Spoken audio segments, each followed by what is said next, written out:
Imagine turning a layoff into your greatest career breakthrough.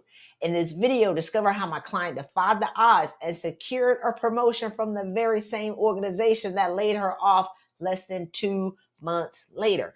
But what happened in the 2 months? She regained her mental and her physical health. She understood what her value was. She found her greatest peace. She reconnected with her husband and her young children. So, what started with devastation led to her exponential personal and professional growth and development, which turned her story around. So watch this insight and learn my 4-step method for manifesting your dream job and learn the proven strategies for success that can help you navigate tough times and emerge stronger than ever. While you're here, go ahead and subscribe to this podcast. I can't wait for you to get this insight and this game-changing information, because if God can do it for her, he can do it for you too. Tell us, Tiffanni, what was going on when you decided to reach out to us over here at Vision Finder International? I've been waiting to interview you since before you got started. Like the day we talked, I was like, "Things great. We'll clean you up. It's gonna be great." But what was going on with you? Yeah, I reached out back in 2021, and at that time, I had been denied 2 promotions, and I had a 1-year-old and an almost 3-year-old. And honestly, I felt like I was just beating my head up against a brick wall as it relates to my professional career. And then as a mom, trying to juggle that with being a wife as well as working, I felt like there was no time left for me.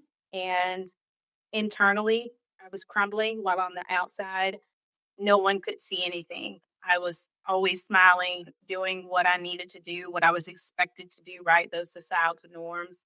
So I was really just coming unwound internally. And I was looking for someone to help me get to that next level in my career. I didn't know I was going to stumble upon you. Help me, really deal with me and get my thoughts in alignment with what they needed to be. That's where I was. I was in a really, really tough place, and I felt like I was just spiraling downward, to be quite honest. So you reached out, Yeah, and then, but you didn't take action. I didn't. You know why? It's because when you told me the investment, I was like, oh no, I couldn't pour that into myself, right?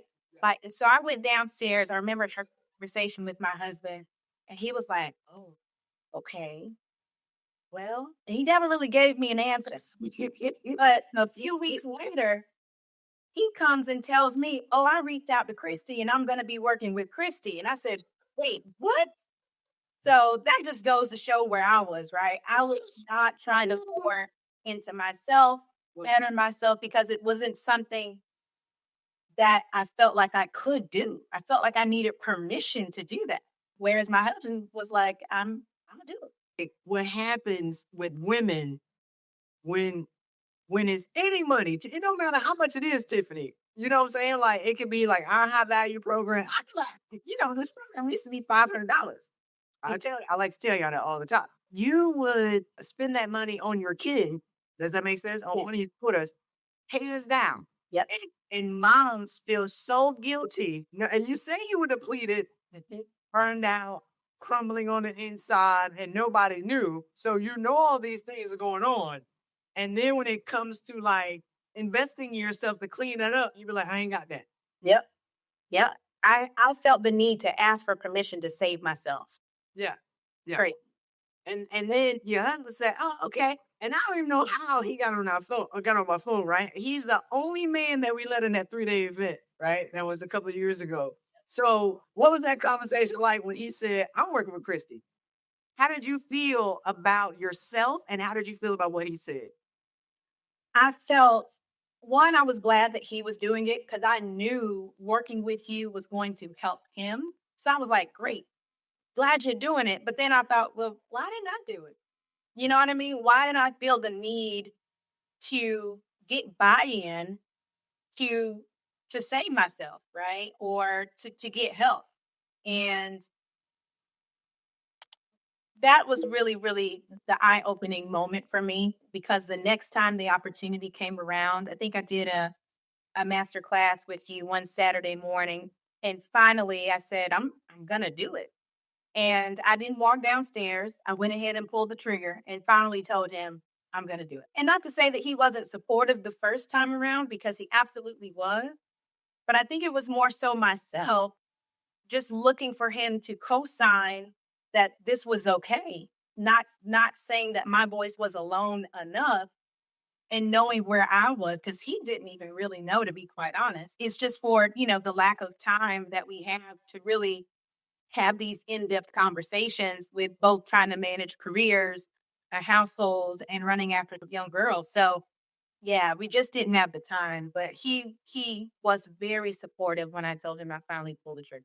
When I think about some women who they really need permission and they go to their husbands and then they be like, my husband said no. I'd be like, but you're going to die, right? That's pretty much. What are your other options and what are you going to do besides supper? So you're just saying, I'm not going to do it, or you let them talk you out of it. But Byron he wasn't supportive. He just wanted to do him. Right. Yeah. He was supportive of me, of course, doing it. Yeah. But I went back to mom mode, right? And thinking, what else could I do with that investment? Yep. I could do this, I can do that. And it was for everyone else. Mm-hmm. So he was supportive, but it came back to me ultimately feeling as if there's no way I could spin that on myself. Yeah. The first time around. And the second time around, I didn't even bother asking the question because so much time, a year had gone by, nothing had changed. I continued to feel like there's, not no hope, but little hope for things to change, and that this is just how it's supposed to be as a working mother. Yeah.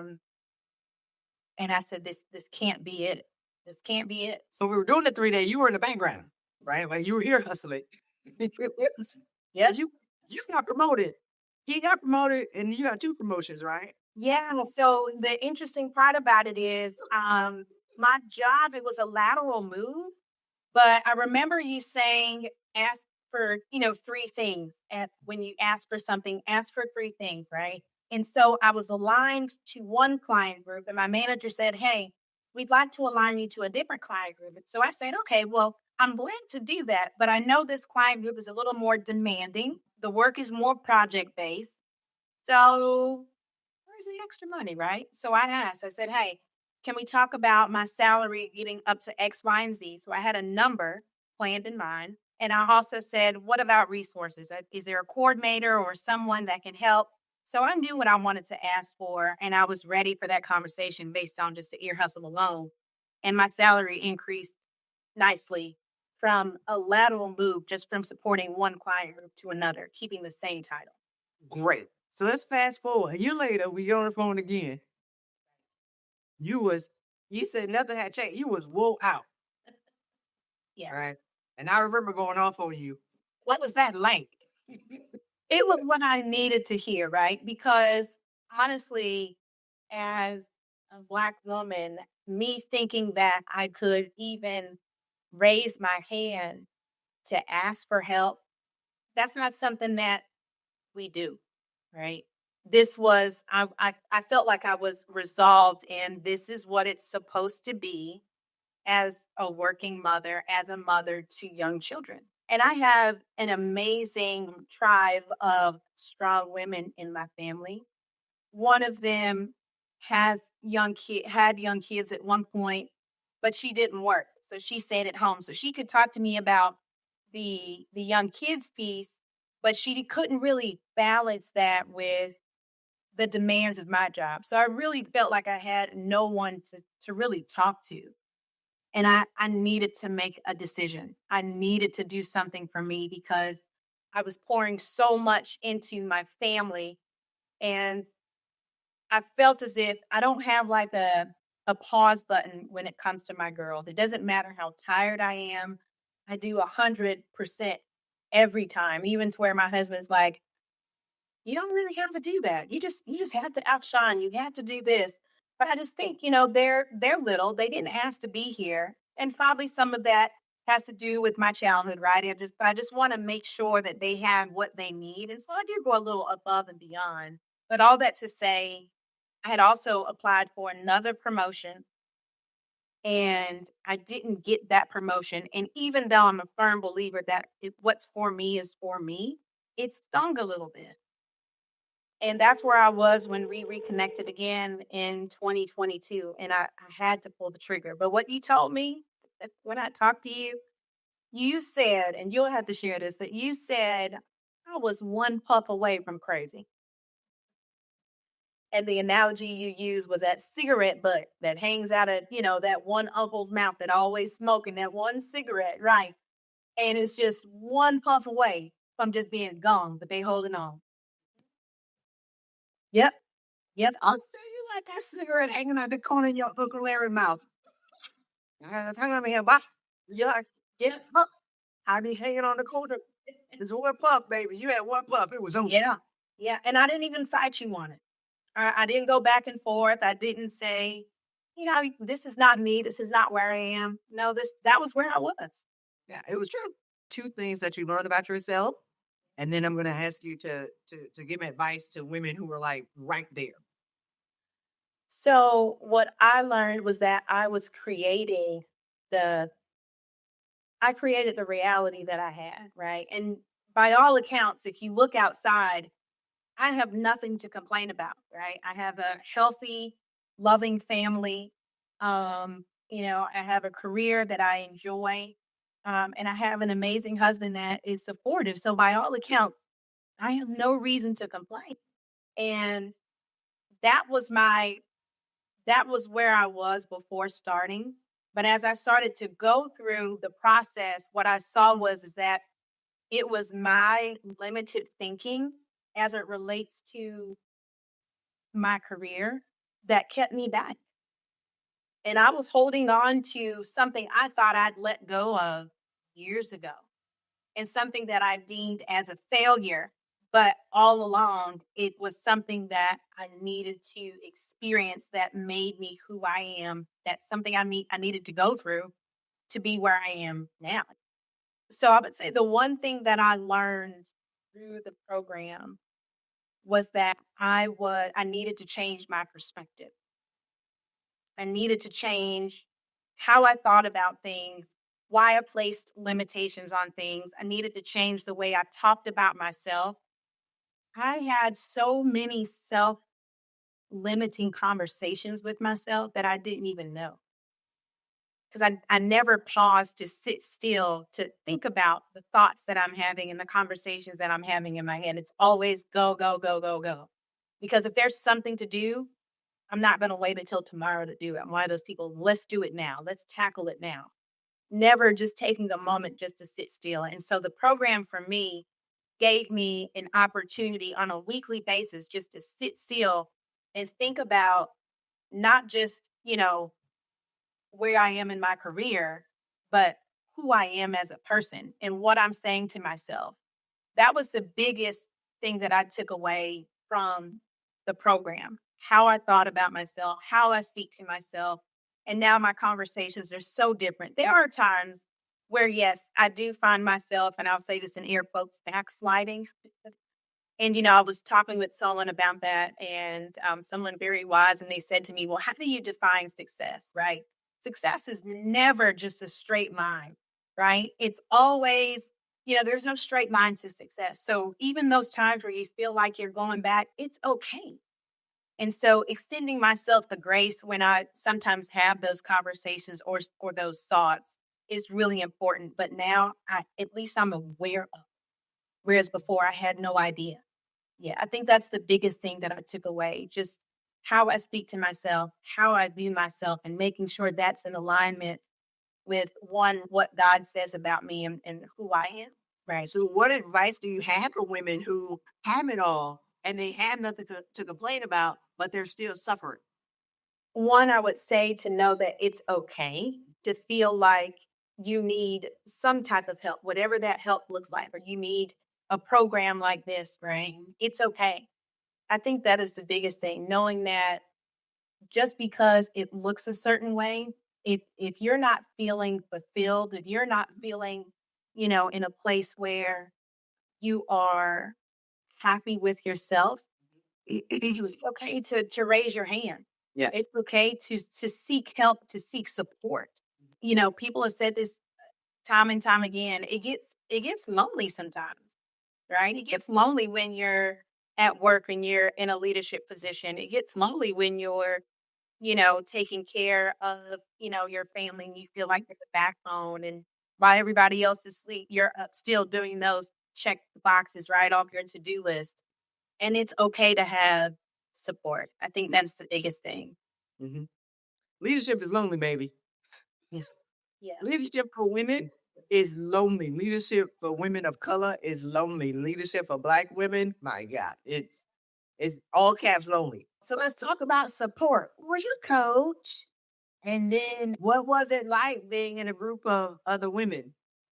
Yeah. So my coach was the amazing Coach Raquel. I really enjoyed working with her. I felt like, and I don't know if I ever shared this with her, I felt like we're like minded. We think the same. She seems very practical, very no nonsense, very analytical. And I like that about her, but she's very warm as well. And she'll tell you how it is in a nice way where, so you don't sugarcoat Christy at all. But working with Raquel was a true joy. And I had a great cohort, and I felt like it was the sisterhood that I never had. I grew up with a family of brothers. I don't have sisters, but I immediately felt, say, a connection to a few of the ladies. Some of their stories resonated with mine. And it was nice to hear that there were others who felt the same way, who felt like, they needed someone to grab them out from the deep end of the pool to keep them from drowning. I wasn't alone and I didn't feel like I had to hide anything about my experience because we were all suffering in some way from something. And so that group cohort setup that, this organization has is beneficial, and I wouldn't have had it any other way. And it's nice to hear others too, because Coach Raquel is just one person, right? So to have other women who are going through and maybe in different phases within their journey, see what you're going through, they can offer words of wisdom and counsel to you. And I had someone even tell me I'm struggling with, feeling as if I wasn't walking in my purpose. I didn't even know what my purpose was. And one of the women, her first name was Ebony. I won't give her last name, but her first name was Ebony, and she's amazing. She gave me an imagery of the Billie Jean video with Michael Jackson and how he was stepping on each step that he stepped on, it then illuminated, right? So it was like, your next best step, you're walking in your purpose. Even if you don't know where those steps are leading, you are walking in your purpose already. And that just, I lost it. Now, I think that was probably the third session. So you're going to cry in these sessions. And that third session, it got me because I felt lost. I felt lost. But now I'm knowing that that my purpose is within me.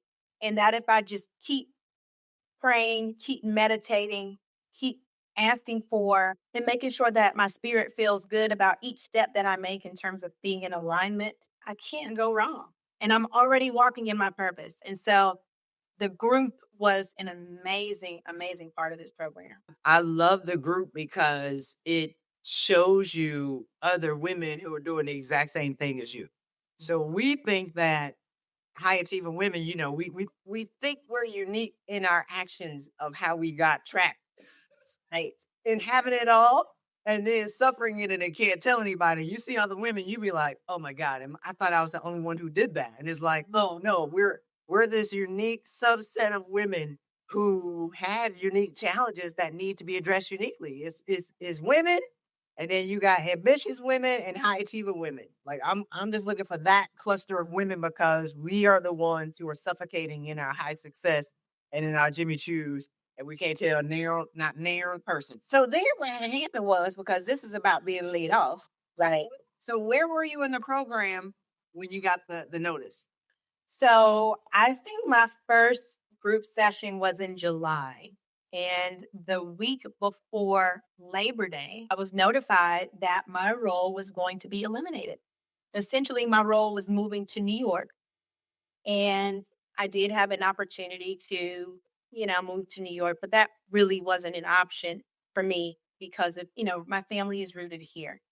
And so because of the program, And because of the growth that I had experienced after getting that notification, about 1 to 2 days, it stung a little bit. I don't want to sugarcoat that. But after that, my mentality was bring it on. Like I was excited because I've started living in a state of expectation that something great was going to happen to me and that greater was calling and that God had more for me on the other side of this. And so being in the group, you obviously have your group sessions, but aside from that, there are things that you do, whether it be your affirmations, whether you're journaling, whether you're taking long walks outside, that you do for yourself to make sure you're feeding yourself positive words all day, every day. For me, the thing that I started to do and make sure I did consistently was making time for prayer every morning, making time for also meditation. So those were my two things. But also the third thing was making time to feed myself with something positive. So whether it was Joe Osteen, whether it was listening to Bishop T.D. Jakes, whether it was Abraham Hicks or Dwayne Dyer, it was listening to someone who had a different perspective and that was feeding me positive. Prior to this program, I was listening to the news. I would watch the news. I was listening to Forensic Files because I love that on HLN. I love a good crime story. And I stopped doing that. So when this happened, I was better positioned and I was stronger. My inner woman was stronger and ready to see what doors were about to swing open because I just knew, okay, this one closed. That just means my time is up. I have served my purpose in this role, and God is getting ready to do something amazing. And so that's where I was. And I think that would have been very different had I not. I know this would have been a different experience had I not started this program when I was notified that my goal was going to be laid off. Well, look at God, because you got in just in time, baby, because that puff would have been done. Right. That was your last. I remember talking to you, and I was like, great. You know me. Oh, you got laid off? Great. You bet not do nothing. And you was like, what? Right. We always have to have a whole 1 hour conversation on do nothing. What does do nothing mean? Can you teach the saints? Because typically what happens when women are laid off, you freak out, and then you panic, and you're putting panic on top of you're already one puff away, right? You got one puff, and now you're panicked, but it's one becoming aware of what resources you have, Yes. what the package is on the way out if you get one, and it's like really, Tiffanni, becoming aware of the truth. Are you going to perish the next day, right? Are you going to perish if they tell you on Friday, Monday, you're going to lose your house and your car and the social services going to come take the kids? Because that's where your mind goes if you're not in a positive state of mind watching the news and watching Forensic Files. Right. Well, what happened when you said, okay, right, you got the news, and then when I said do nothing, what happened after that? Yeah. So do nothing for me. Well, I'll backtrack and say that the last time I was laid off from an organization, I would spend hours in front of the computer the next day applying for jobs, right? Going to interviews, putting my name in the hat for equal opportunity. This time was a completely different experience. Do nothing for me meant I'm going to be still. I'm going to continue to pray. I'm going to continue to meditate. I'm going not to submit one application. I didn't put one feeler out there. I did have one conversation actually with a colleague of mine just to share with her, what had happened. But aside from that, I didn't apply to one job. I didn't go to any, HR conferences trying to network. I didn't reach back out to people in my network. I just focused on praying, meditating, and also manifestation, right? I would think about what it is I really, really, really wanted in the next opportunity. And so in my mind, I had a list of what my must-haves were and what things I could negotiate on. My list included, a manager who was also an advocate, who also was a mentor, someone that wanted to groom me to be their successor, right? I thought about the type of team I wanted to work for. Obviously, I had a compensation number in my mind. I had a title in mind. So my be still was really, really do nothing except for focus on what I want, think about that, get in alignment with that, and actually visualize what I want. That was not do nothing. I'm laughing because Myron over here in the comments talking about it's too long for me to close it. I thank God for her faith because my faith was wavering. You know what? And that's not a surprise to me. Okay. Well, I remember because you were selling the monthly as you're walking through it. Does that make sense? And I asked like, what is the pressure from your family like in do nothing? Because there is we believe in divine order over here. We're just getting you positioned to get what's already yours. Right. And so I knew that there would be additional pressure from the family. Be like, wait, what? You're not worried? Because we got to get this money. But you had money, right? Like you needed a break. Yeah, I did. Point blank, period. Tiffanni needed a break. This was your reprieve. And if you didn't take that break, you get the next job, you were going to break in that job. If you didn't take your break when you had it. Right. So, we love you, Myron. But I was in her ear talking about, you're gonna be all right, girl. You're gonna be all right. Just you need to break so you don't break.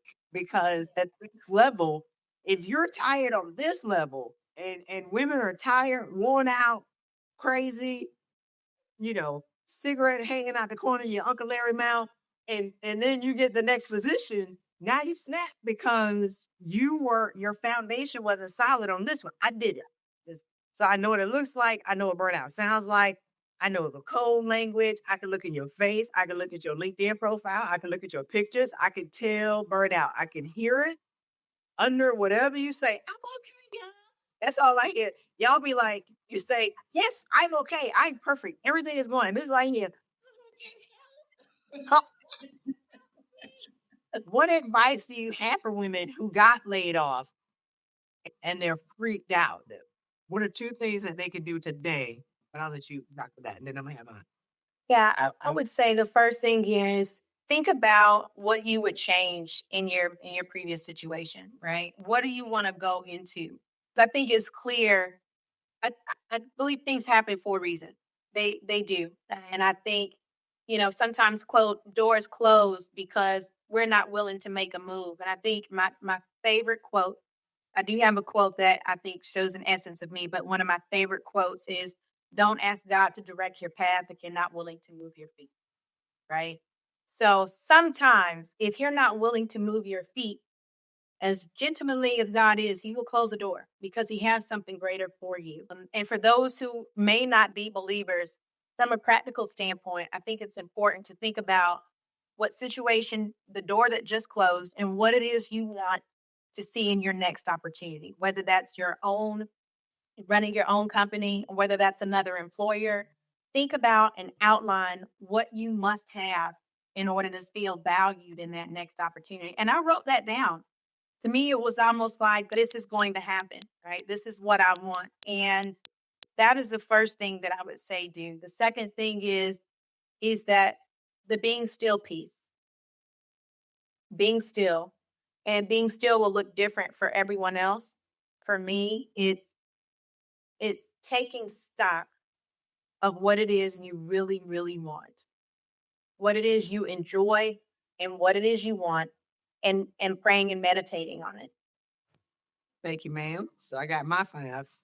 One, get clear on what you want. How do you want to feel in your job? Law of attraction is vibration and manifestation based on energy. Meaning you're just taking a job to take a job and you do desperate stuff. Desperate women get tricked. And if you can't remember how great you are and you show up in an interview being dicey in how you see yourself and flickering through imposter syndrome, what they call it, which ain't even true, but whatever. but you're flickering in how you see yourself. They see somebody who's not confident, who got 1,000,000 degrees, who got 15, 20 years of experience. She has no idea who she is and what she can do for us. I'm going to pick the person who's overly confident. They can clearly articulate what they can do. Even if they lie and they can believe it. And so women continuously get mad again and again and again that lesser qualified people keep getting promoted over them and keep getting the opportunities that they should have had. But it's like, you don't believe in yourself. I see and you see. Right. If you're afraid, I'm afraid. If you're dicey on how you see yourself, I'm dicey about how I see you. You can't be on my team acting dicey. Right. And the last thing is believe in eager expectation. If you keep being told that you're overqualified, that means that you're overqualified. It's will apply for 2 levels up. Mm-hmm. If you're overqualified and keep getting told that, there is an indicator here of you don't belong there. You belong 2 levels up because you're going to create a toxic work environment for yourself because you're just taking stuff out of being desperate. And desperate people do desperate-ish, and then desperate women get caught in these toxic work environments, and then you blaming other people for it. So, what are your 5 must-haves? What must you have in a job? Like, write the number down and make it plain. And then, what are your 4 deal breakers? You should have deal breakers. And then, what are your 4 negotiables? What are you willing to negotiate on? What do you be like? Well, I ain't trying to come into the office. I want 100% remote. All right, well, I'm coming to the office 3 days a month. You're going to pay me $325 and give me unlimited PTO. Does that make sense? Right. I always vacation. Coming to the office 3 days a month. So, what advice do you have for women who are burning out, who they got 1 puff left? What are 2 things that they could do today to be able to come out of that? I think one of the biggest things for me, and I've heard other conversations you've had with moms, is don't be afraid to outsource. As a mom to 2 young children, I thought I had to do it all, right? I thought that's what a good mom does. A mom does their hair, does, picks out all their clothes, does, everything for them. That's a great doting mother. We recently found a hair salon that does young children's hair, and they braid and they do so great. That is something, and I thought that was a way that we would bond. I'm like, me and my daughters, I'm going to do their hair every Sunday night. I'm going to learn how to braid and get on YouTube. No, that didn't happen. But we did find a wonderful, wonderful salon that's only for kids. And they braid, the hair lasts a good 6 weeks, and then we take them back. So don't be afraid to outsource things that are bogging your time that don't add any value to your family. One might even be folding clothes. I don't fold clothes anymore. I have a pile of clothes that need to be folded. Just put them in a nice little box. And when I need to go in and get what I need, I do it. So outsourcing is the biggest thing. And 2, to say that you don't have time for something is inaccurate. We all make time to do the things that we want to do. And Coach Raquel said, you have to be accountable to yourself first. So start even small. Think about one thing that you can do to, something that you've enjoyed, whether it was reading a book, whether it's, watching Netflix movies or a favorite show that you used to watch that you can no longer keep up with, or going out for long walks or doing yoga. Maybe you used to do yoga 5 days a week or 3 days a week. Maybe now you can only do it 1 day a week. Take one thing that it is that you can do for yourself, gives you peace or a moment to be still, and do that one thing. Whether you do it once a week or once a month, whatever it is, stick to it. Because nobody can save you but you.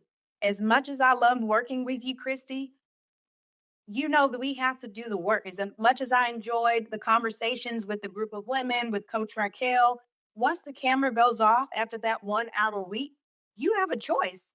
You can do the work or you cannot do the work. And if you don't do the work, you're going to still get the same results and keep complaining about the same things you've been complaining about that led you here to the first place. But then you're going to be out some money on top of that. And you're going to have to do it.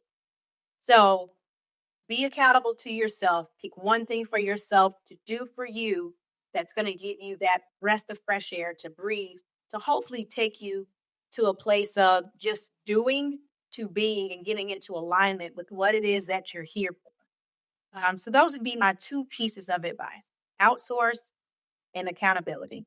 How has the relationship with your family changed since you got your mom back right? How do you show up differently as a mom and a wife when you made yourself a priority mama? How did that change? I feel like I'm a little easy. Hopefully, Myron won't comment and say something different. But I feel like I'm a little more easy. With my girls, what I also noticed is, before starting the program, I was a little short with them. And I think I'm putting it a little mildly, but I was a little short, especially with the oldest. She just turned 5. And I was talking to her like she was 15. I'm like, you're 4. You should be doing this. I'm like, wait, she's still kind of a baby, so she still needs your help, right? So I think just it softened me up with my girls. I think that's one of the biggest things because I'm not as tense. And I would say the other way that it shows up is I do for me now without asking. So if there were another coaching opportunity or an opportunity for a retreat, I'm most likely going to tell Myron about it versus ask him about it, right? I do want us to be on the same page with anything that's a big investment because we are one. So it's not like I can do me and it doesn't matter. He'll have to get with it. I don't operate that way. But if there's something I know that I want to do, I'm not going to wait to do it because it's one, not promised tomorrow that I can do it. And 3, I know what I need. And so being clear about what I need and not hesitating to pull triggers is probably going to be, is probably the biggest thing that I've seen change for me, the prioritization in myself and being softer towards my girls. Awesome. Thank you, ma'am. So last 2 questions. Yep. What's the continuation of the story of the layoff? Because we forgot to pick that. Yeah. So, it was, I was notified that my role was going to be eliminated. It was. So that role currently does not exist. But while I sat back and I never stopped working, my workload just significantly decreased because there was someone else doing the work who had been hired in New York to support those clients. I had about 60 days of notice before my role was going to stop and I would then go on severance. Before that 60 days was up, my then manager asked me if I wanted to work on a project with one of our partners, internal partners within the organization. That then would allow me to remain on payroll. So I never came off payroll because while I was working on that project, someone resigned within the organization and I raised my hand for that opportunity. And I prayed for an interview process that was straightforward, that was not, multiple layers, and that was short. Got that. And I started in my new role in mid-February. And so my layoff story wasn't a complete layoff because I never came off payroll, but my workload significantly decreased enough to where I was able to still prioritize, focus on me, and get in alignment and get myself right for the next opportunity. And when I tell you, Christy, I feel like I'm a different person walking in this new role. I am, and I'm going to use the words of Denise, one of your clients as well. She said this in her interview, and it's always stuck with me. I feel like, one, I am, yes, walking in my purpose, but I also am walking in my power. I don't feel as if I am a meek, mild, like I am grateful to be where I am, but I know I'm where I'm supposed to be. And this opportunity that I'm in right now was for me and is for me. And so that's why I feel like I'm walking in my purpose. Like this wasn't nobody's opportunity. Everybody else that applied for it, I think they're amazing. I don't even know who else applied for it. I just know that I'm here. It was a role that I think others would love to be in, but I am blessed to be in it and I give 100% every day. But I know that this is the role that God had carved out for me and I'm here. And so I'm grateful to be here. And so all that to say, I never came off payroll. I never rolled off, but I stayed positive and I kept waiting every day to see God's best show up in my life. And so having that, living in expectancy on a daily basis comes from sitting still, comes from getting in alignment with what it is that you want, comes from knowing who you are and whose you are.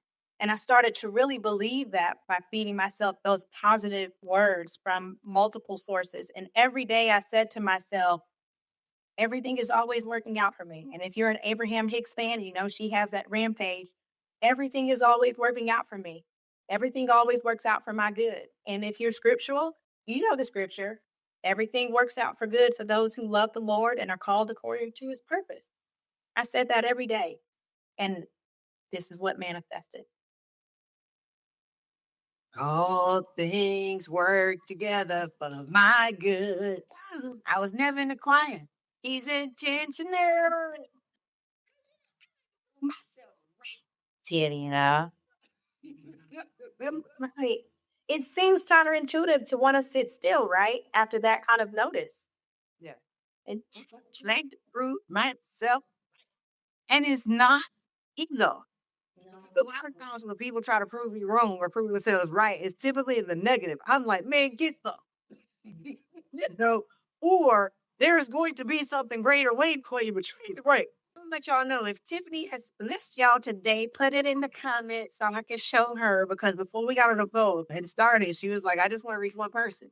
We reach one person and hit y'all in the head and let you know that all things work together, but you can't fall into being hopeless. You have to be in positive expectation and set the intention for what you want and what you deserve, and not, oh, I just got to take something at half of my salary because I'm desperate. It's like, no, this is the time to now reevaluate. And you've always been overworked, underpaid, overlooked. It's like, start to define how you want to feel and how much money you want to make, and then believe that it could happen for you, and then get out of the way. What advice do you have for women, Tiffany, who are considering working with us over here at Vision Phonic International? What advice do you have for them? pull the trigger. That's the first thing I would say is pull the trigger. I mean, Christy, you are walking in your calling. You are walking in your purpose. I'm grateful for you. I'm grateful for Coach Raquel. I'm grateful for your entire team, because without you, there would be a multitude of us still probably out there trying to figure out what it is we need and what we want to do. But I would say if you think that you need someone, if you think that you need a group, if you think that you are alone, how about that? If you think that you are alone, this program will show you that you're not. And if you do the work on yourself first to help either shift your perspective or help you think about things in just a different way, help you prioritize, whatever the case may be, it starts with you first. And do the work for you, and you will see results. You will see results. I think, Tiffany, the biggest thing, and the reason why I do this podcast and the reason why I do everything that I do is, like, my goal is to get women to understand that we can have whatever it is that we want, but we have to slow down long enough to be able to, one, acknowledge where we are, two, take care of ourselves, and then three, get into the position and let God do the rest. So how can God show up if you in the way? How can God show up and give you what you never even asked for and never expected? So don't self-sabotage. Just know that you deserve more and that you shall have it. So Byron over here gassing you up. He said she might be humble, but very powerful. Take care, y'all. Have a great weekend. God bless.